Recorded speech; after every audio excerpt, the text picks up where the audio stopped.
Hello, hello, and welcome back to the Business First Creatives podcast. Today, I am chatting with my new good friend, Angelica. She hit me up in the DMs and Instagram, and we have been chatting. And I was like, girl, you need to come on my podcast and talk about all the things that you are doing. So, Angelica, good morning and welcome to the podcast. Hello, hello. Thank you so much for having me. I am so excited to talk about us and like what you're doing. I've just been following you for so long and I'm like your energy, we're like there together. I'm like, yes. Oh, you're so sweet. And guys, looking at Angelica, if you're not looking, you really should come on camera because she's gorgeous. But I feel like she's the opposite of me. You guys know how I talk about I go to all my sessions with like my hair in a bun and absolutely no makeup, wearing pajamas. Angelica is the opposite. She is totally giving me the vibes of everything that she gives her clients in their women's portrait sessions. So, Angelica, tell us where you're located and who you serve. Yes, absolutely. So I am a boudoir and maternity photographer, and my brand is around women empowerment. So photographing women in every season of their life.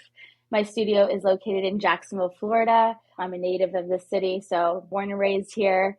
And yeah, it's been magic. I've had my studio. It's coming up actually this month is a year, Ah, and in 3 days. I'm like, yeah. wait, May 5th was my first session in the studio, so 1 year anniversary here. So we are totally going to talk about your studio, but before we get there, let's talk about your journey a little bit because I found the timeline that was available on your website absolutely fascinating. So tell me how you got started in photography and then when did you go full time in your business? Yeah, absolutely. So I started doing photography in high school. I actually worked at my local senior portrait photography studio here, and I started there when I was 17. And I did like the one-on-one, what they call like elite portrait photographer. So it was me and the client, and I started that, and I loved it. And I was like, oh, this could definitely be a thing. Went to college, and I just kept it in my back pocket as like side gig money. And then in 2018, my husband and I were planning our wedding, and I was like, okay, I'm going to rebrand my business, and so Pompey is actually my husband's last name. And he's like, wait, you're gonna make a business around my last name? I'm like, yeah, we're about to get married. Everything's fine. Like, don't worry. So that's where Pompey Portraits came about. And yeah, so I rebranded in 2018. And then really in 2021, I niched down around women portraiture, specifically boudoir maternity. And I went full time in 2019, just before the pandemic. And I know like it seemed very scary, but that for that time for me, my business exploded. That's when I had my first hire for a virtual assistant. I started hiring outsourcing like projects and things. So since then it's been up, and my husband actually joined me full time last summer. So he's Oh, coming up on his 1 year anniversary. that is awesome. So first of all, just in case you don't know this, my name is not actually Coley James. That is my fake made up business name and James is my husband's name. So I agree with you. Ah, I mean, I couldn't use my real name. My real name is very popular. There are no URLs available. And so when I started my business 10 mm, years ago, I was like, what can I name my business? I was going to do Chloe Reese Photography, which is my daughter's name. And at that mm, time, everybody was like, no, you can't name a business after your child. And I was like, why? And they're like, well, what happens when you have another child? I said, yeah, we're not having more kids. And I yeah. mean, I didn't want to go into details about all of the struggles and infertility and all this, but I was like, yeah, we're not having any more kids. They're like, but you might. I'm like, no, but we really Mm, won't. yeah. But I did take their advice and I named my business Coley James. And so it does get a little confusing because, of course, everyone thinks that is my real name and it is not. But I Mm, totally get building a business and using your yes. husband's name as part of it. But okay, so I mean, you threw a lot at me, Angelica. So let's start with the outsourcing because this is something that I have started to ask everyone who's on the podcast. So you said that you hired a virtual assistant and then you Hmm. did some other hires. So did you have anyone working with you inside your business besides your husband before you went full time? No, it was Okay. just me. I was doing all the things. All the things all the time. So your business exploded and you went full time and those went hand in hand. And your first hire was a virtual assistant. Do you remember what kinds of things you were asking her to do at that point? And if you don't mind sharing, what was it that you were outlaying in terms of a cost, either per hour or per month? Or just like a percentage of what you were grossing? Like, I'm always interested in hearing those kinds of details if you can recall. Yeah, absolutely. So I actually had three virtual assistants before I landed third person, and she worked for me for 2.5 years. Okay. The first one, honestly, I didn't know what I was hiring for. I was like, what am I even looking for? I think these are the things I need. I'm not sure like what characteristics or what like background. So the first one she had the personality, but the skill set wasn't there. Okay. The second person was, the skill set was there, but the personality is just like, it's a big reflection of my business. And I didn't think like, oh, that's not a big deal. I don't need that in the business. They're back end anyways. No, definitely You do. just, yeah, I was like, no, we have to be on the same accord, and that wasn't going to work.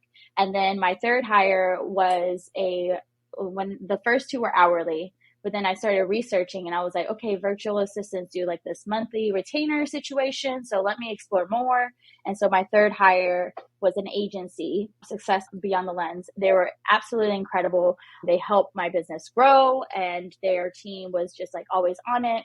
And they helped me really identify what I needed on a day to day. What I thought I needed wasn't really the issue. I was like, okay, wait, I actually need this. So they helped me fine tune that. Good. And really, it just grew from there. And so now I've pivoted into an in-person role. And so it's kind of like half studio manager, half, assistant for the studio, for my clients, all the things. So it's nice to have someone in-house to help me with all the things and to be here, because I have a lot of projects and speaking engagements and things like that. So they're like my sidekick for sure. Yeah, that's excellent. And the funny thing is, I mean, now I know I should start asking people, well, did you do an individual hire or did you do an agency hire? Because technically, my virtual assistant, who I talked about the hiring process with her in episode 25, I'll link it in the show notes, Sarah owns an agency. And so I keep on saying, I mean, I think I got really lucky because she's my first hire and I refuse to let her go. Like, I know fellow photographers that have, inquired with her and all this. And I'm like, okay, Sarah, like these people have my permission to hire you, but like, you're still mine. Yeah. I mean, you're still mine. But I wonder if my experience in hiring a virtual assistant would have been different if I had started with one person, because I did go into that hiring process with what I thought was a clear vision of the things that she could help me with. And now she's doing totally different things, which is great because she has an amazing skill set. But I do think that when someone goes to hire a virtual assistant, they should keep in mind what you think you need help with may not be what will actually serve you in the long term. And so you should just be prepared for that shift in what you're actually assigning the person that you hire. Oh, yeah, absolutely. So I actually just hired a marketing person for my team, and it's someone here locally. But in the lieu of trying to find somebody, I talked to a couple agencies as well. And one of the agencies, they really just told me like, hey, I'm going to be straight up. You need somebody in-house with the amount of workload you have between your three businesses and like what you and your husband are doing. And, we can help onboard them, bring their job description. So I ended up hiring the agency to train my new marketing person. So I'm just like learning with her. I'm like, okay, we have training, coming up this week. I can't wait. Yay. I don't have to do the training because I know it. I know the marketing things, but to say that I'm doing it properly or like how I can articulate it for her to understand is not my jam. So I've learned from that experience of the VA, like just hire the professionals, let them take care of it, less room for error. And yeah, I'm here for it.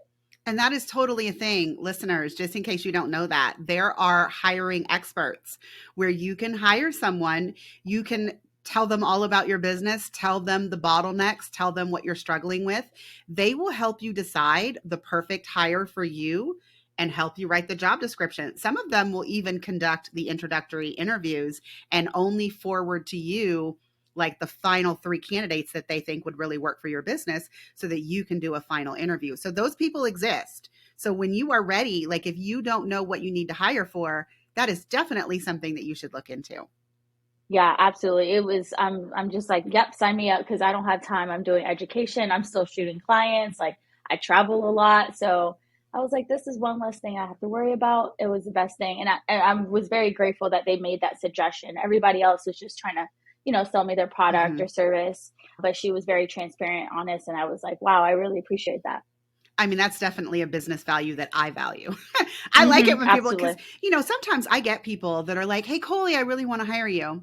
And and I take a peek at their Dubsado account and I'm like, you don't need me. Like, you don't need a full setup. Mhm. Like, I could make some suggestions. And if you want me to Mhm. do them, you could hire me on like an hourly basis.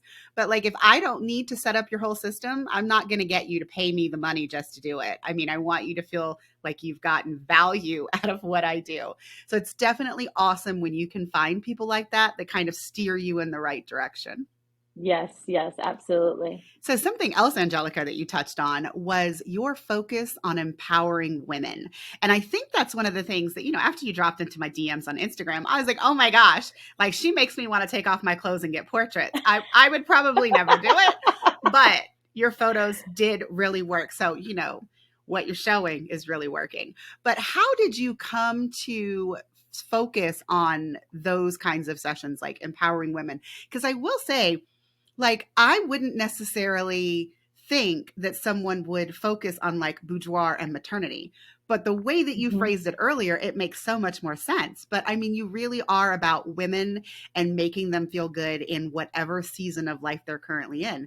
So, what else Mhm. did you try before you focused on these kinds of sessions? Hmm.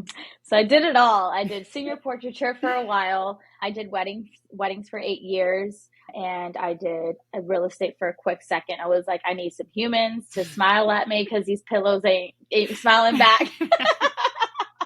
I did some branding photo shoots and things like that. And then I was doing newborn, but I recently just took off that service this year because we're just starting to do some family planning and it's going to need a lot of my time. So, and newborns come when they come. So I Mhm. needed a little bit more structure. So as of right now, that's kind of on pause, but still keeping the maternity aspect of it in the boudoir. And so I really just saw that there was a gap specifically in my community for women to be served and feeling like a pampering experience for photography. So most of my women that come to the studio, they're like, I'm here. All right, you need a drink, you need a snack, whatever you want. Kick up your feet. You're gonna get your hair and makeup done. Truly a pampering experience. I have a client closet for my maternity mamas. I don't provide lingerie or boudoir just for sanitary Mhm. purposes, but that is part of the experience for them is to go shopping for themselves because I don't know about, you, but I don't go shopping a lot for myself. So like when I do is like it has to be for a special occasion or Mhm. something like that. So it really gets them to kind of go out of their comfort zone and go try on things. So that's part of the experience on purpose. And so yeah, I just really wanted women to feel good. I feel like as women, we're always serving others. Yeah. And this is really a time for us to just like sit back and just be one with yourself. And that's pretty well like when you feel that, there's just it's a good feeling. Angelica, I've never really considered that that's what I do for mothers when I come into their house. I mean, don't get me wrong. I want to take pictures of you guys changing diapers and feeding the baby. But like once I've gotten that done, like if the baby needs another diaper change, oh, I come and swoop that baby Mm-hmm. in and change their diaper and hug them and swaddle them and rock them when they're crying. I mean, that's one of the best parts, I think, of my job. And I didn't ever really consider that when I'm doing that, that's a point in time where mom is not doing that. And so she can just sit and Mm-hmm. relax on the couch. And sometimes I have a baby on my left hand and I'm still shooting with my right hand Yeah. while mom is sitting on the couch enjoying her coffee. But no, it's definitely a pampering experience. And so I do think that that's like a nice transition because I can see you totally getting good lifetime client value if you shoot Mm-hmm. someone's boudoir, before or after they get married, and then they get pregnant and you shoot their Mm-hmm. maternity, and then Mm-hmm. later, when they're feeling like they want to be sexy again and get another boudoir shoot, you can Mm-hmm. shoot them then. I mean, that's a nice way to build up your business. Yeah, and I actually offer mini sessions just twice a year in the spring and in the winter. The winter is usually like holiday themed, Mhm. and typically those sell out just for my past clients, so I can continue to serve them with their families. Ah, that's amazing. Okay, so we've talked about, your timeline of going full time. We've talked about some of the hires that you've done. I understand you have a team of 6 now. Does that include your husband or no? Yes, he's Okay, a CFO. He's all the numbers. I'm like, you figure out what do we need to do today? What's on the agenda for this month that is for the numbers. nice. So Yep. let's talk about, so you niche down and Hmm. you did some hiring. Like, what did your business look like before and after? Like, not specific revenue, but like, do you have any idea of how much you grew as you Hmm. made those kinds of investments and you made those kinds of marketing decisions to only focus on the one ideal client versus doing all of the different kinds of sessions, which is what we see a lot of photographers doing now. A lot of people think that if they offer more stuff, then they'll get more clients. And that's Mm-hmm. not typically what happens, because then people land on your website and they're just really confused as to what they can expect to get from you. So, how did that look in your business, like before, when you were just a one woman show, and then after? Yeah, oh, that's a great question because I really didn't understand the value of niching down until I actually did it. It was like a light bulb moment. I was like, why did I wait so long? My inquiries quadrupled first and foremost. I was just like, I'm known in my area now for that, and I have now clients traveling 2-3 hours to come for my services. As far as revenue is concerned, I have tripled my revenue since 2019, Nice. and it has been crazy. And I didn't have the proper like systems and stuff when I first started in 2019, when I was full time. But once I hired virtual assistant, we got everything to par, and now I have, compare numbers and numbers month to month. Like we hit six figures this year within 2.5 months of the Nice. year. So it was just like, what, we can do this. So between my husband's a videographer for weddings, and Okay. then I do the portraiture, and then we also have a photo booth business as well. He has it kind of under his wing, and then my education items as well. Yeah. I mean, Angelica, you are doing a lot. You are doing a A lot. lot. But you, I will say, I think of everyone that I've interviewed for this podcast thus far, with a very few exceptions, you definitely have the largest team of anyone that I have interviewed yet. And I do think that, you're like, wow, we hit six figures within the first 2.5 months of the year. I mean, that gives you a lot of space to grow even more as you continue. So Mm-hmm. where, I mean, because you're doing a lot. And so you said the Yeah. multiple businesses. So I just want to focus on your business right now. What is your biggest marketing activity that you would say? So right now it's social media. I grew like my first 2 years of my business just on Instagram. Like I picked a platform and I went, let us say, balls to the wall. I was like doing all the things on Instagram that you could think of. And I still use Instagram a lot. I did invest in SEO in 2022 of Okay. last year, and that has brought a lot of like the ROI for that has been amazing. So, and that was one of the reasons why I pivoted to getting a studio, because it's different when you have a referral from a family friend that's like, hey, I know this, and that. But when you have, I call them Googlers, when you have a Googler come to your house and you know nothing about them. I used to do work out of my home for 3 years, where we are now, my office, this is where getting ready area, my guest bedroom is where I shot. And so when I started seeing those numbers increase from Googlers, I was like, okay, it's time to take this to another space. My privacy is important, separate home and work is important. So that boundary was getting very like fine line. I was like, okay, Mm-hmm. it's time to separate the things. And so that's when the kind of studio came to fruition. I was like, okay, I really need to find a space because I'm getting strangers in my house, In your house. Yeah. so it's like, That would be a no-go for me. Like, I don't know how people do that. I mean, I know that there's a lot of newborn photographers who do post and they invite mm-hmm, people into, like, their studios that are attached to their homes, and I'm just like, nope, mm-hmm, I mm-hmm, couldn't do that. Nope. I recently switched to ConvertKit, and a couple people mm. thought that I moved to Seattle because I left their address at the bottom, Ah, because you can do that. Just so that everyone yeah. knows, ConvertKit will allow you to do that. You have to check a little box and like initial something. But so I did that because I'm in my new house, and technically I didn't want anybody to, Google me and figure out where I Yeah. was and all that good stuff. But I can totally see you doing that as like a space thing, but also I feel like the studio is what allowed you to really explode and take on more sessions, because Mm-hmm. otherwise, you're trying to make sure that people are coming to your house certain days of the week. You're trying to make sure that your space is clean. Like, you constantly feel like your house has to be client ready, versus doing it at a studio just probably opened up all of the possibilities of when you could book. Yes, absolutely. Like I have two dogs, and some people are dog lovers, others aren't, but I'm like spick and span, and I have an open floor plan. So I do IPS with my clients, so in-person sales, and that portion of it would be in my living room. So you see my kitchen. It was just like always every day. But now I have a space where I can leave work at work and then come home and be home present with my family. And so when I had that space, like people were like, what is this? Or who, who's the new photographer in the block? I'm like, I've been around for a couple years, but this is my new studio. So that's been cool. So let's just briefly talk about the whole opening of a studio, because I know there are some people in the listening audience that might want to consider opening a studio, but they're like, first of all, I don't know where to start. I don't know what I should expect for costs, like the timeline. So how did you find your studio space that you're in now? So I was a stalker. I'm not gonna lie. So there's a couple websites like out there that you can use that has for like commercial real estate. But I will never forget one of my colleagues up north. She's a boudoir photographer. She's like, just go roam the areas you want to be in. So there's like a specific area, Riverside area here in Jacksonville. It's like, I really want to be over here. Like the architecture, I wanted exposed brick. Like there was a specific look I wanted. And I wanted a brick and mortar because I wanted to be able to serve all walks of life. Being wheelchair accessible was very important for me. Mm-hmm. So I wanted to make sure I found a space that was, checked all the boxes. So I just drove around. I found the studio. Like I saw this place vacant, didn't have a sign or anything. So I just parked and I talked to a neighbor. They're like, oh, it's being leased, but they haven't made moves on it. I was like, okay, no worries.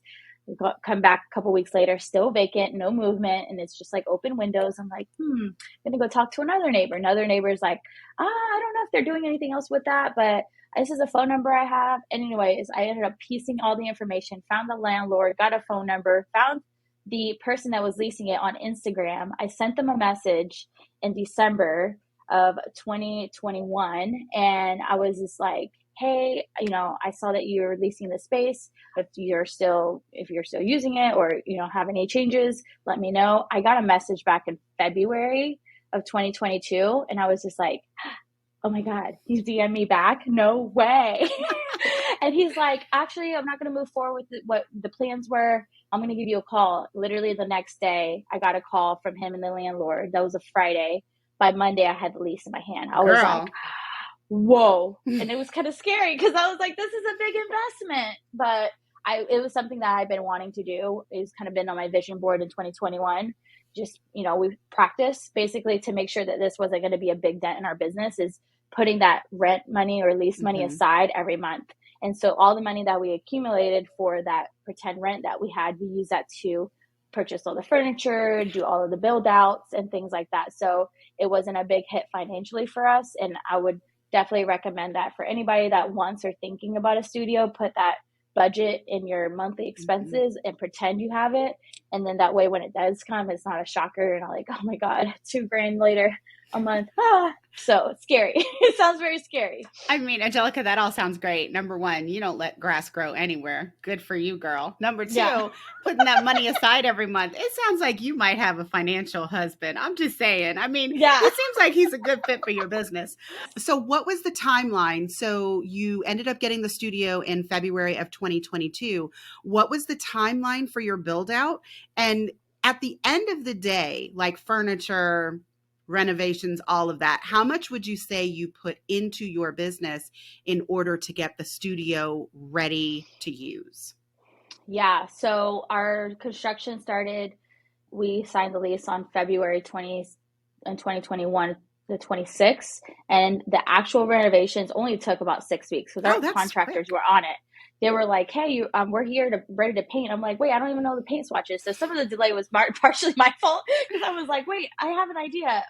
But I did have everything sketched out and mapped out of where I wanted the wall to be. We have a kitchenette area, rebuilding the bathrooms. So the build out itself only took 6 weeks. And then as far as purchasing the furniture, I had a very specific concept in mind. I wanted to keep it kind of modern and contemporary kind of look. So piecing and finding the pieces for the studio furniture wise took a little longer.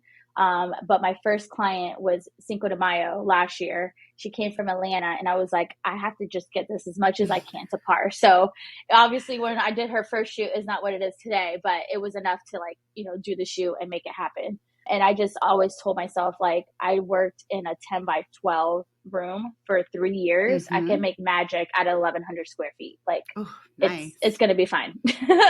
So total, I would say around $25,000. And the reason why it's a little higher is because I had a very specific look in mind. I got epoxy floors done.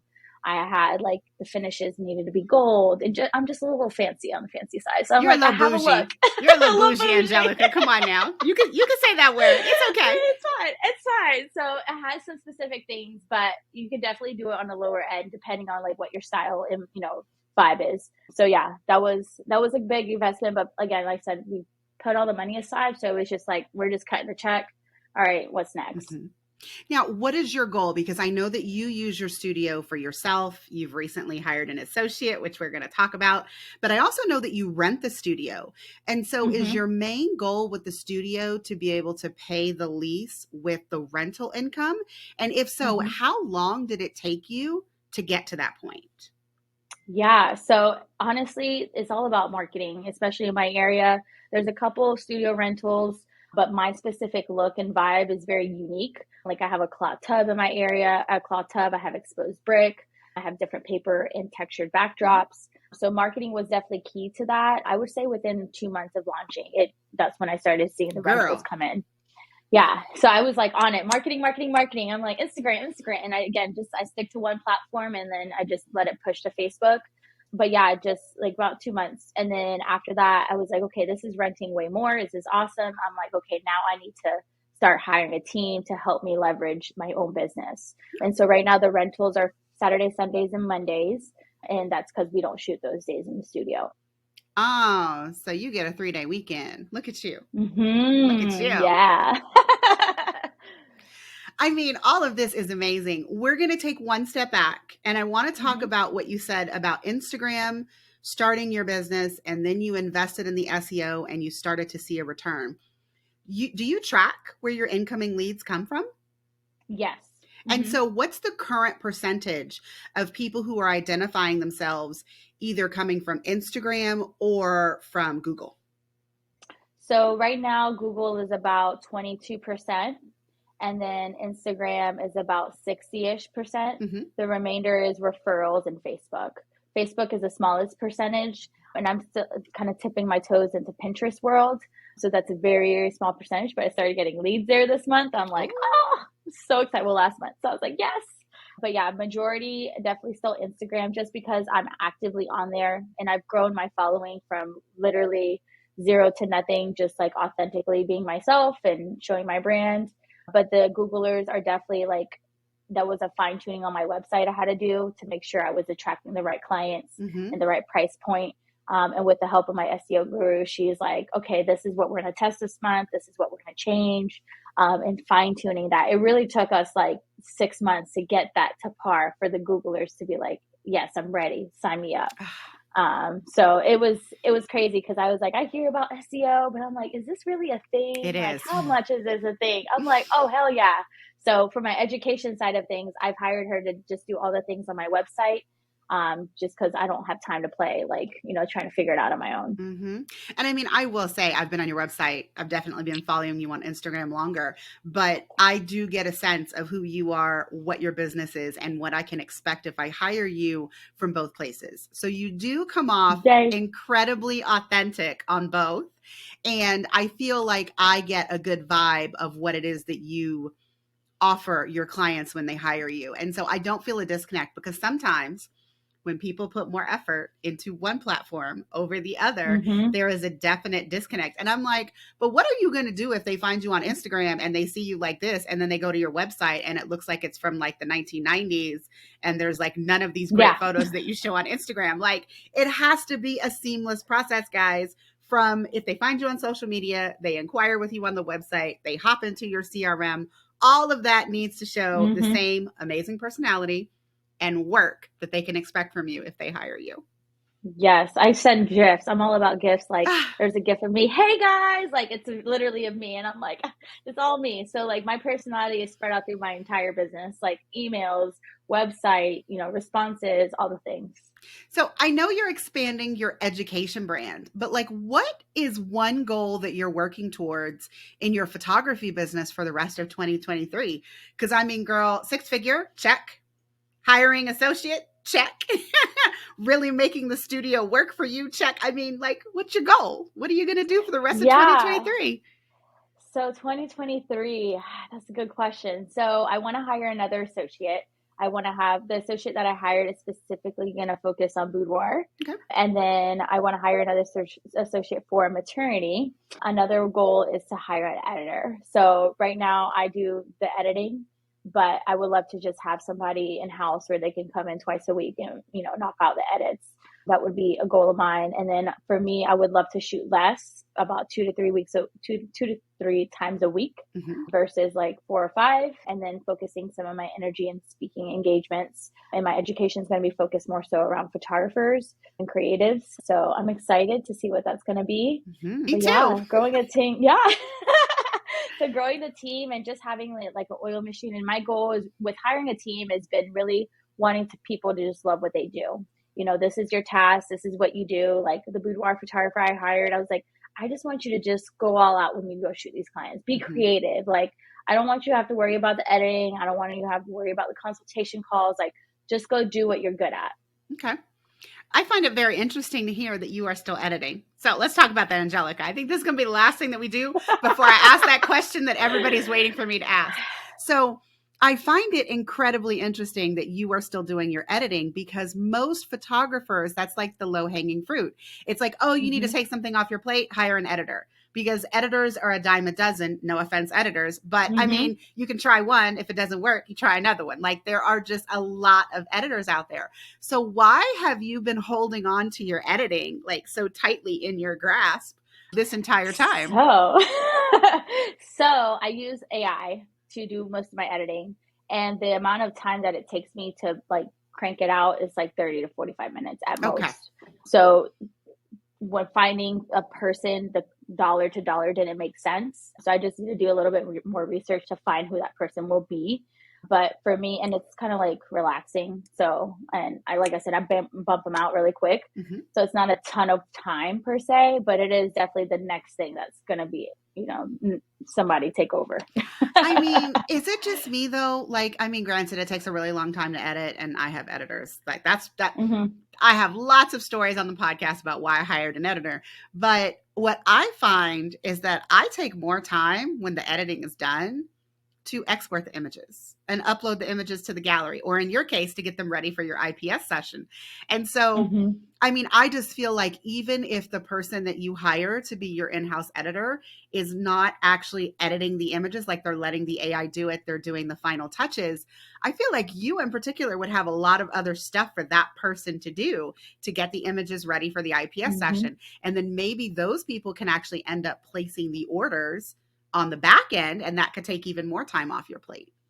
Yeah, so that's something I've been kind of tooling around with, like still keeping it personal experience, and like how can we involve somebody else in the IPS portion. The only thing is boudoir is such a personal experience, and like, my photographs are going to be in so many hands, it kind of takes away a little bit from the privacy aspect, but just like really fine tuning what that's going to look like for the future as my team grows. I definitely want to stay boutique style, nothing more than like 3 photographers of my team. Like I want to very hands-on and like, care and like practicing all the things that we do here at Pompey Portraits. And that personality, because that's a big portion of it, Angelica. All right. Yes. As everybody's probably been waiting for, this is the question that I ask everybody on my podcast. Girl, what was your biggest fuck up in your business? What did you learn, and how did you grow from it? I would say when I hired that first virtual assistant, I was like, I don't even really know. Like I didn't do what I needed to do to hire the person properly. And that was probably just out of lack of knowledge. I wasted so much money thinking like this is the stuff that's going to move the needle. And then when we sat back and was like, how much money did this actually bring us? I was like, nothing. Absolutely freaking nothing. It's like, we wasted all this time. I trained her. I did this. I did that. I'm like, that was like 5 months of my life that I could have did something so much more productive and brought so much more revenue, like putting my energy somewhere else. And I was just like, wow. And that's when I really sat down and I was listening to a podcast. They're like, write down every single thing you do. And what would you move it over? If you could move it over, who could do it? I was like, I'm going to do that. And that's when I did the second hire. But that first hire, it was just hard because I'd never done anything like it. It was already scary because I'm bringing somebody into the mix, signing contracts. Like, I'm pretty sure that first contract wasn't to par. So, thankfully we left on good terms, no hard feelings. But I was like, oh, baby, this is not it. Stress. I mean, guys, hiring comes with a lot of stress. I mean, if it doesn't work out, you have to figure out a way to get rid of them. You Mm-hmm. now have overhead in your business that you have to pay every single month, even if Mm-hmm. your income or your revenue or your bookings are down. So I get that it's stressful, but if you can do it in the most thoughtful and strategic manner, the return on investment can be incredibly high. And the funny thing is, I have two people on my team, not including my editors, because my editors only work on like a session by session basis. But on a monthly Mm-hmm. basis in my business, I have my podcast manager and I have my virtual assistant. And my podcast manager, Haley, love you to death. But technically, this podcast is not a money making venture yet. So I Mm-hmm. am outlaying all of this cash to have her edit the podcast, publish the podcast, doing all of these things. And I'm doing it for a long term investment. But like right now, I'm just, the money's just going out. There's nothing coming in. Mm-hmm. And whereas with my virtual assistant, I would say about half her job is revenue driven, and the other half is just, doing things like related to social media and those kinds of things. And so I just want everybody to make sure that you understand the role of the hire. Like if you're giving them something that's going to actually make money, by all means, track that. Figure out if you're getting a return on investment. But if you are hiring someone in your business to take things off of your plate, that then enables you to do more in your business to make more income, I mean, you're getting a return on investment, even if that hire isn't specifically the one that's like making you the actual money. So just be clear, Yeah, guys, when you hire, which one it is. absolutely. Yeah, and that's a great point because I hired a team to do all my education stuff. Like I have all the ideas, but I needed somebody to create the freebies, Mhm. the launches, the email sequence. Like I don't have time right now to do that, and it's going to be in the future. But I'm just like I'm going to hire you guys now and get it together Yeah. for me, and then when the time comes, we're just going to come back and see it come back in tenfold. Yeah. I mean, and like right now, you're not getting a monetary return on investment for that unless people are signing up for your stuff. But you could Hmm. also think about it in terms of the number of additional followers, the number of additional people being added to your email list. So, guys, everything has something that's trackable. You just have to Oh, for figure sure. out what that is. Yes, yes, absolutely. And I even started doing free monthly workshops here in my community, just talking on different types of subjects and things. And the amount of people that have come out to that, I was just shocked myself. I'm like, I had 27 people come to the last one. Mhm. I had 25 people come to the one before that. So it's growing, and it's people, half of the people that come, I don't know anything about. Like they're completely new to my audience. So it's been awesome. Yeah. And I mean, hey, you have the space to do that inside of your Yes, studio. it's been nice. It's been nice. I'm just like, oh, studio. I know where it's happening. Yeah. All right, guys. Angelica, it's been a pleasure to have you on the podcast. Where can the listening audience find you? I will have all of it in the show notes, guys, but I like for my guests to say it out loud. Yes, yes. You guys can find me on Instagram, Facebook. I don't have Twitter yet. I can't keep up with the times. Too much for the kids. Everything is Angelica Pompey. That's ANGELICAPOMPY. That's my education platform. And then all my photography items are Pompey Portraits. Pompey Portraits. There we go. Nice. Yay. Angelica, thank you so much for coming on the podcast. It was a pleasure. Everyone, that's it for this episode. See you next time.